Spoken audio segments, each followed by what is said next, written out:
Frekvence 1 přináší také hodinu co hodinu zprávy, ten čas je tady. Je to Aleš Kouba, máme minutu po 8. Hezký večer. Vítr přival nezvykle vysoké teploty. Maročané postaví pro fotbalový šampionát nový stadion a 2 hromadné bouračky na D1 na Ostravu. Počasí předvedlo další kotrmelec. Po mrazivých ránech se znovu prudce oteplilo a rozfoukal se silný vítr. Zítra by měl dorazit i na Moravu a Slezsko. Meteorologové ve výstraze varují před nebezpečím padání větví a rizikem škod na budovách. Na některých místech dnes znovu zapisovali denní teplotní rekordy. Nejtepleji bylo na jihu a jihovýchodě. Naměřili tam i přes 24 stupňů. Ministerstvo zahraničí vyzvalo Čechy v Libanonu, aby bez otálení opustili zemi. V případě další eskalace podle české diplomacie není možné zaručit fungování letiště v Bejrútu. Mluvčí úřadu Mariana Wernerová k tomu dodala. Ministerstvo zahraničí doporučení vydává s přihlédnutím ke zpřísnění, ke kterému přistoupily také ministerstva USA, Velké Británie či Německa. V případě nouze se doporučujeme obrátit na naše velvyslanectví v Bejrútu. Vlády radí svým občanům opustit zemi kvůli vzájemnému ostřelování izraelské armády a libanonského Hizbaláhu. Dálnici D1 u Vyškova směrem na Ostravu v podvečer zavřela hromadná havárie. Srazilo se tam celkem 7 aut. Policie odklánila provoz na exitu 216 u Rousínova.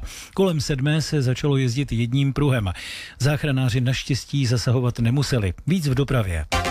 V aukci se prodal vzácný dopis připisovaný Krištofu Kolumbovi o jeho cestě do Ameriky. Jeho cena se vyšplhala na zhruba 93 milionů korun. A to i přes pochybnosti o původu výtisku i o tom, jestli je autorem skutečně janovský mořeplavec. Text z roku 1493 popisuje dnešní ostrov Hispaniola a další místa v Karibském moři. Původně byl napsaný ve španělštině a pak ho přeložili do latiny. Maroko plánuje postavit pro fotbalové mistrovství světa v roce 2030 velký stadion za $500 miliardy.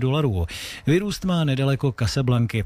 Rekonstrukce pak čeká 6 stávajících stadionů v Agadiru, Casablance, Fésu, Marrakéši, Rabatu a Tangeru, které budou už v roce 2025 hostit africký šampionát.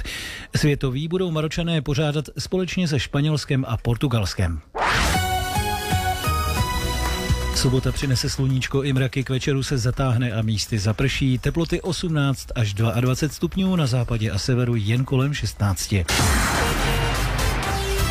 Čerstvé zprávy z hlavních tahů přidává Martina. Hromadná dopravní nehoda 6 vozidel se vyšetřuje na D1 na Ostravu mezi Rousínovem a Vyškovem na 223. kilometru. Provoz brzdí už na kilometru 218 a zdržení je více než půl hodiny. Poslední ještě volný sjezd je exitem Rousínov na kilometru 216. A na stejné dálnici ve stejném směru, takže na D1 na Ostravu se srazila 4 osobní auta na 81. kilometru. Tady je zdržení menší okolo 10 minut. Stále počítejte s uzavřenou D5 na 105. kilometru na Prahu kvůli dopravní nehodě. Pokud se chcete vyhnout dlouhému zdržení před posledním exitem před nehodou, sjeďte už na kilometru 119 exitem Benešovice. Šťastnou cestu přeje z dopravního centra Ředitelství silnic a dálnic.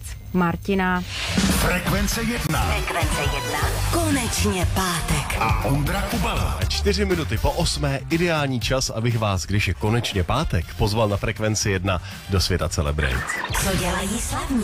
Tereza Mašková, zpěvačka Tereza Mašková má hudební novinku Budu při tobě stát. Chci vám ji společně s Terezou představit, ale ta má právě teď generálku na zítřejší Stardance. A psala mi před chvilkou SMS-ku, že mají skluz. No tak snad se do 9 doženeme a telefon Tereza zvedne, abychom mohli dát řeč právě o její nové skladbě. Jinak ale také probereme, že zpěvačka Adele přestala pít, že Britney Spears vydává knihu vzpomínek a už teď je z toho pořádný poprask a ta kniha vyjde teprve příští týden. No a také vám řeknu, proč nejspíš dostane za londýnský koncert Madonna obří pokutu od města Londýna.